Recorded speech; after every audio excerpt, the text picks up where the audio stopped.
What's going on, everybody? Welcome back to the Crypt podcast. I hope you are all doing well. And today, we're going to talk about a town that I visit a lot. Why? Because it's rich in history. I know a lot of my negative Nellies always say, "How come you spend so much time there?" Well, for one, it's close to home. And for two, well, let's get into it. Let's talk about Colma, California. Picture walking through Lincoln Park Golf Course in San Francisco. Beautiful coastal views, joggers, dogs, golf swings in the fog, but underfoot, thousands of buried bodies. This used to be a massive cemetery, and it's not the only one that disappeared. By the 20th century, San Francisco was growing fast. Cemeteries started being seen as problems, not peaceful places. Labeled as health hazards, eyesores, and most critically, wasted land. The city made a bold move. It evicted the dead. In the 1800s, there were over 30 cemeteries across the city. The biggest cluster, the Richmond District. Key cemeteries included Calvary for Catholics, Laurel Hill for the wealthy, Masonic Cemetery, and the City Cemetery for the poor and unclaimed, with an estimated over 150,000 burials within city limits. Why evict the dead? City officials claimed cemeteries were a public health risk. There wasn't much scientific backing, but the narrative stuck. Developers saw prime land and dollar signs. In 1900, new burials were banned in San Francisco. The clock started ticking. Graveyards were dug up, and remains were moved south to Colma. Colma became the city of the dead.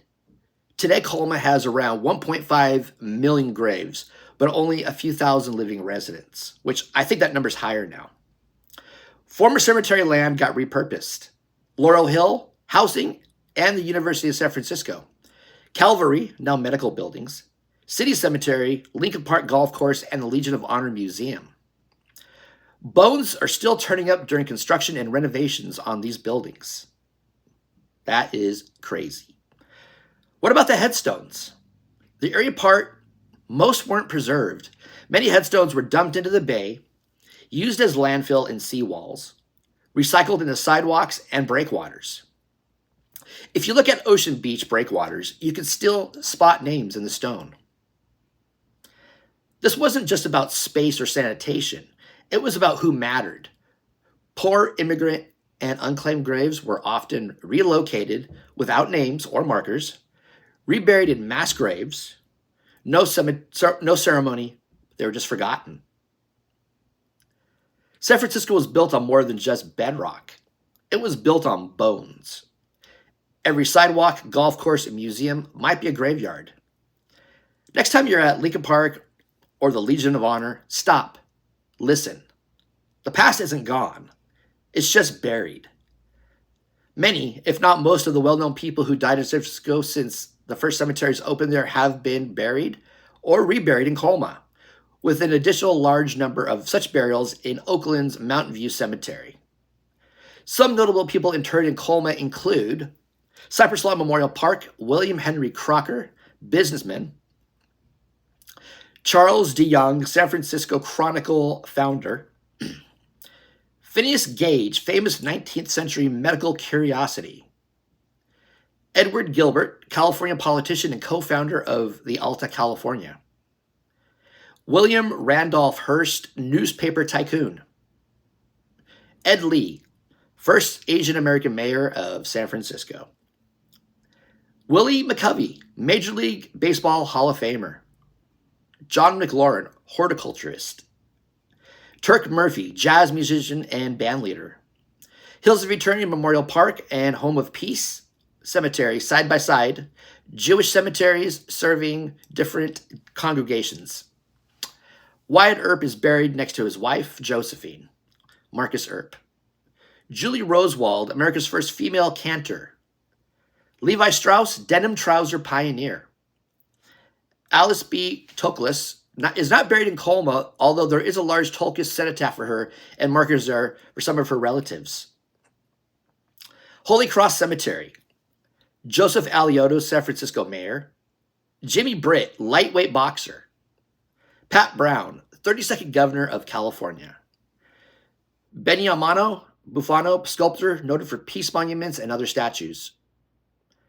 Frankie Corsetti, New York Yankees shortstop. Joe DiMaggio, Yankees center fielder. Abigail Folger, coffee heiress and Manson murder victim. A.P. Giannini, Bank of America founder.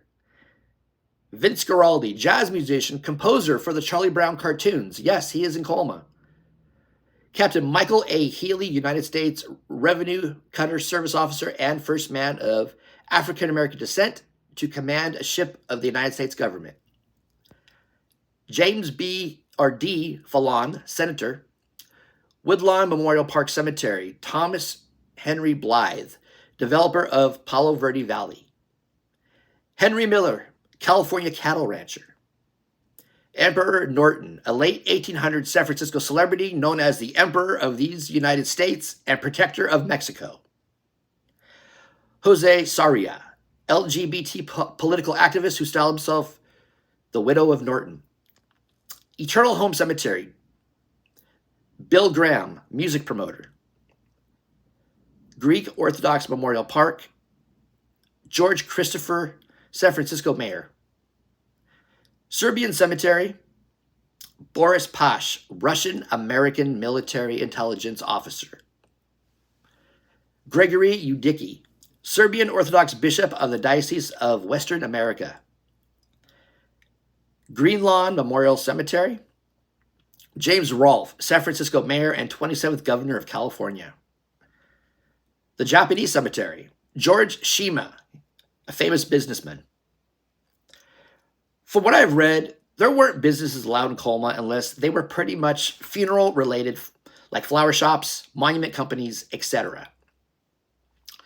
Originally, Colma's residents were primarily employed in occupations related to many cemeteries in the town.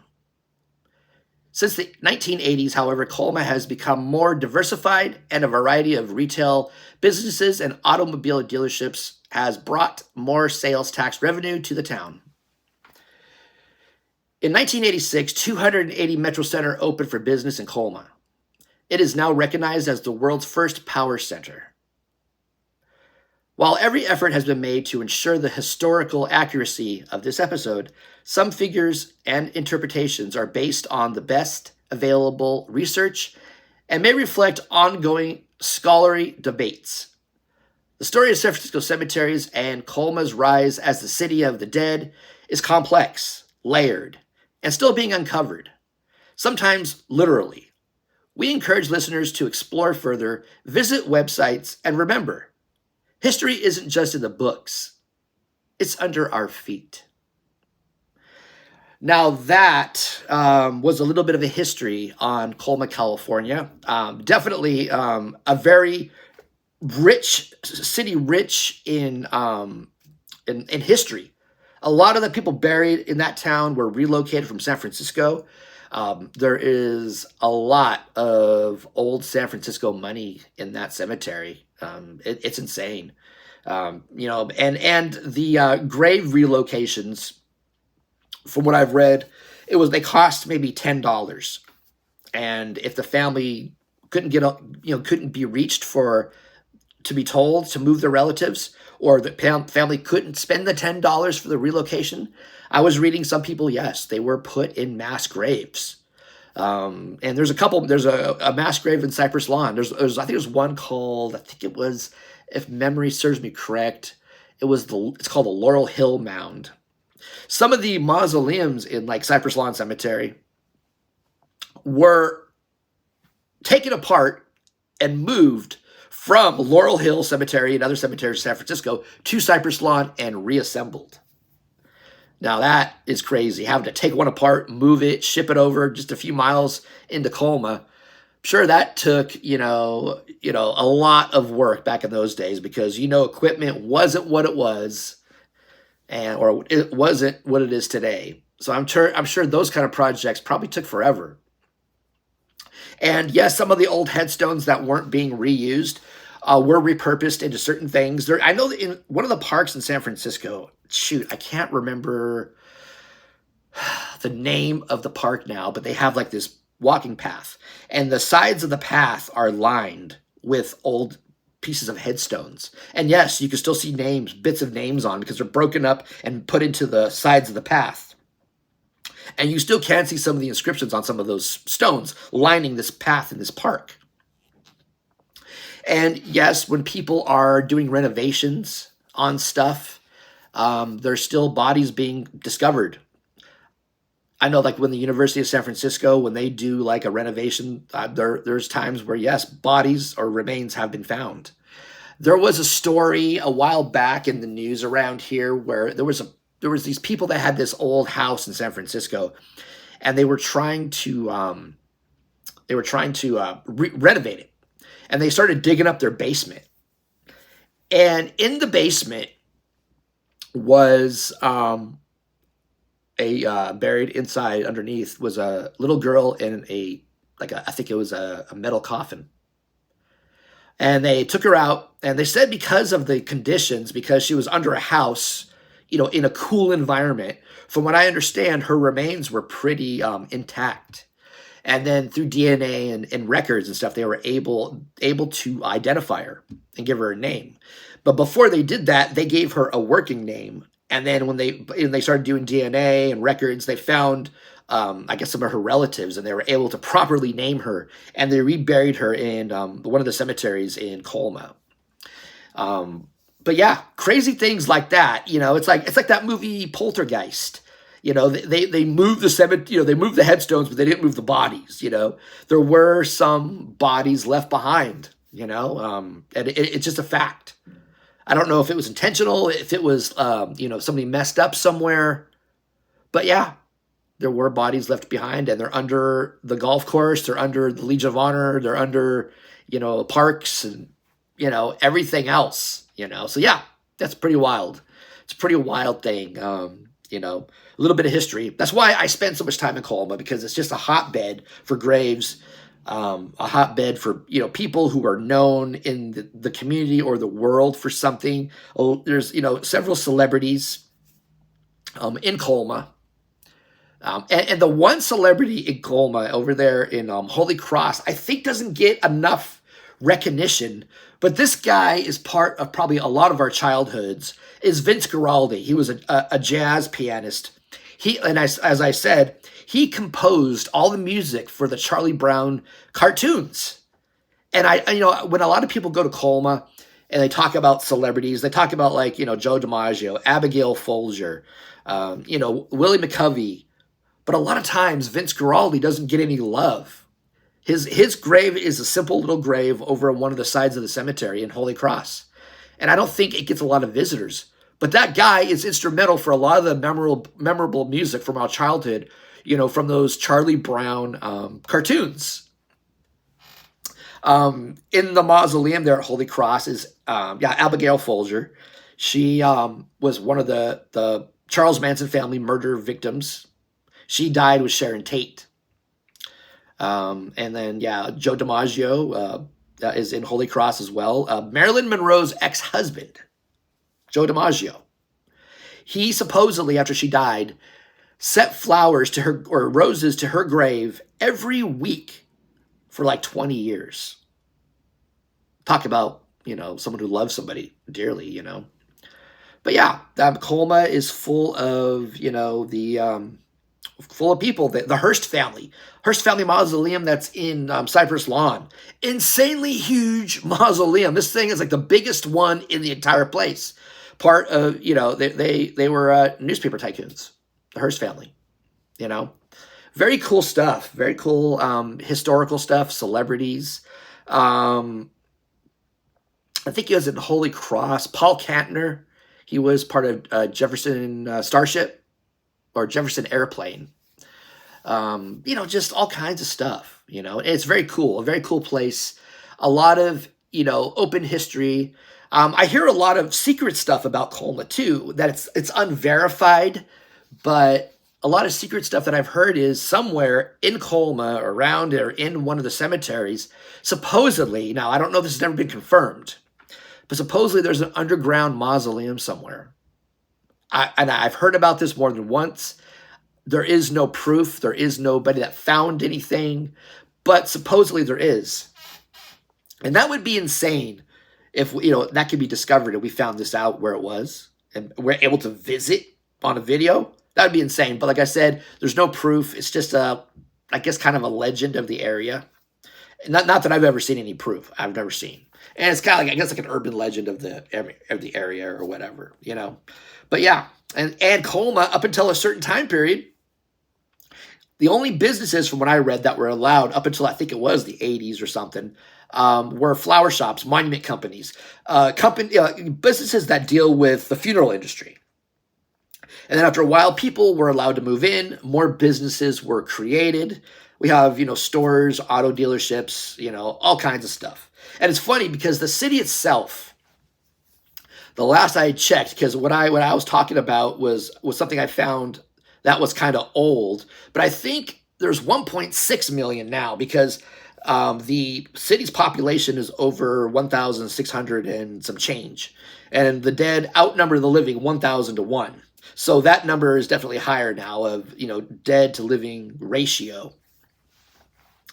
But yeah, I love that town. I get a lot of flack sometimes if I do too many videos from there. I just find it fascinating. I find the graves fascinating. I find the people there fascinating. I find the history of the cemeteries, of the people in the cemeteries, and of the town fascinating.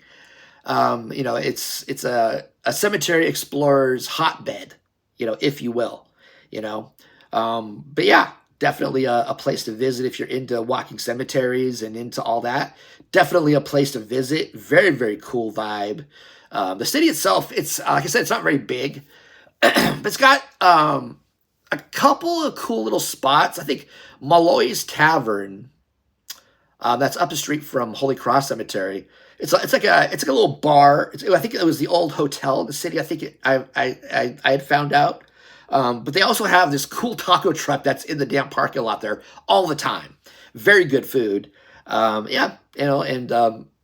of the most beautifully scenic cemeteries in Colma, in my opinion, that makes you feel like you're not even in the United States anymore, is the Italian cemetery with the different mausoleums and tombs and, all that stuff. I've got some videos, coming up from there. I've had some in the past.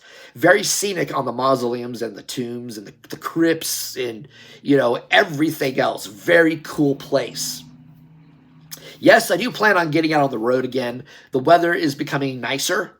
Summer is upon us, so yeah, I do plan on getting out more. I just always stay close to home during the winter months or the early spring months where, like, the weather is still a little sketch, because during the winter or early spring, I don't want to drive 100 miles or 200 miles to a cemetery only to realize, hey, it's raining too damn hard for me to get out of the car and have to come all the way back home with nothing.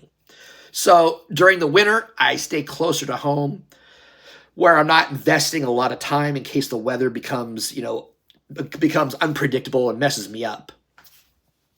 So yeah, so now that we're coming into the summer months, I am definitely going to get back out on the road. There's some places outside of Sacramento I want to visit. There's actually a place in Nevada that I want to visit. It's an old cemetery that's located next to some creepy-ass clown motel. So I might go out there at some point this summer and do a double shot. I'll do the clown motel for my Out and About channel and maybe do the cemetery for this channel, or not this channel, but the Crypt Door channel, my main channel. If you guys want, you can search me, Crypt Door. That's my main channel. I will try to link it in the description box of this episode as well. I cemetery explore. I find it just absolutely fascinating. I love what I do. Now, it's not a ton of money, but I am getting a little something back from my efforts from YouTube and Facebook too. So it's money I can reinvest into the content to go places. Definitely. All right, guys, do me a favor. Give this video or episode a thumbs up. Give it a comment. Give it a rating. If you're listening to the audio version of this, give me a rating on Spotify, Apple Podcasts, etc., anywhere you listen to your podcasts. And if whatever platform you're listening to your podcasts on does not have the Crypt Door podcast, well, ask for it, request it. A lot of the platforms I do believe you can probably request it on. A lot of spots on some of these platforms. Follow me on Facebook, Twitter, or X, I'm sorry, Instagram, and TikTok. I am Tony. I am out of here. Thank you all for listening to me, and we'll catch you next time on the Crypt Door Podcast. I'll talk to you later. And don't forget to leave a comment about this episode. What stood out to you? What did you dig? What did you not dig? What was surprising that you found out that you didn't know before? Throw it out in the comment box below. All right, guys. Peace out.